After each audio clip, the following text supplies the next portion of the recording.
Episode 72. Bayangan masa lalu. Ruangan tradisional Jepang itu sunyi. Hanya terdengar suara kipas bambu yang berputar lambat di atas langit-langit. Pria tua bernama Fujimoto menatap foto usang di tangannya, lalu menatap Arya dalam-dalam. "Ayahmu, Pratama Wiratama," ucapnya lirih, nyaris seperti gumaman. "Dia pernah menyelamatkan hidupku 30 tahun lalu." Arya menyipitkan mata, merasakan ada yang janggal dari nada suara itu. "Lalu, kenapa suaramu terdengar seperti marah?" Fujimoto tersenyum pahit, karena setelah itu ia menghilang, dan seseorang memanfaatkan namanya untuk melakukan sesuatu yang tak pernah dia lakukan. Laras mencengkeram lengan Arya. Wajahnya tegang. "Apa maksudnya ini, Arya? Apa ayahmu punya musuh di Jepang?" Fujimoto mengangguk pelan. "Dan musuh itu mungkin masih mengincar keluargamu hingga hari ini." Hana berdiri di samping mereka, menatap tajam ke arah foto itu. "Kalian sudah terlalu dalam masuk ke cerita lama ini. Tapi jika kalian lanjut, tak akan ada jalan kembali."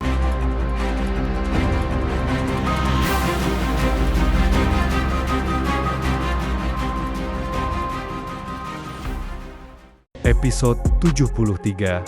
Deklarasi rahasia di balik forum. Gedung megah di pusat Tokyo itu menjadi tuan rumah forum elit dunia. Di tengah lautan jas mahal dan gaun mewah, Arya berdiri anggun, tampak seperti pemimpin masa depan. Tapi di balik senyumnya yang tenang, pikirannya bergejolak. Satu persatu, wanita dari negara besar menghampirinya, masing-masing cantik, kuat, dan misterius. Dari Rusia, seorang wanita berambut pirang bergumam lembut di dekat telinganya, "Kami tahu tentang keluargamu, dan jika kamu butuh kekuatan, kami punya pengaruh di timur." Kemudian datang wanita dari Amerika, matanya tajam, bibirnya tersenyum. "Jangan lupakan siapa yang pertama kali percaya padamu. Arya, kita punya masa lalu, dan mungkin masa depan juga." Arya hanya membalas dengan anggukan ringan, tanpa kata. Tapi jauh di kejauhan, Laras melihat semuanya dari balkon atas. Senyumnya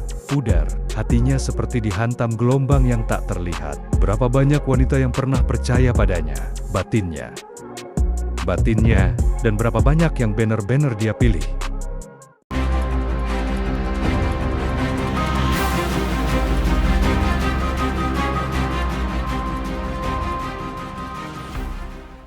Episode 74.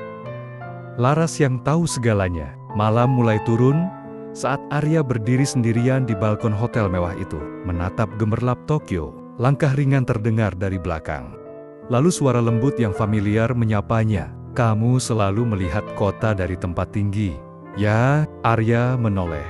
Laras berdiri di sana, mengenakan setelan formal, namun tetap anggun. Senyumnya tak berubah hangat, seperti masa kecil mereka. "Karena dari atas, semuanya terasa lebih kecil," jawab Arya pelan. Laras mendekat. "Kamu tahu, aku tahu siapa yang mengkhianati keluargamu dulu." Arya menoleh cepat. "Kamu tahu?" Laras mengangguk, tatapannya serius. "Aku juga tahu, kamu mencoba menyelesaikan semuanya sendirian. Tapi kamu lupa, aku pernah bersumpah akan selalu ada untukmu." Hening beberapa detik, lalu Arya tersenyum tipis. "Laras, mungkin aku terlalu sibuk jadi kuat, sampai lupa siapa yang selalu jaga aku dari belakang." Mereka berdiri dalam diam, di antara angin malam dan kenangan yang tak pernah hilang.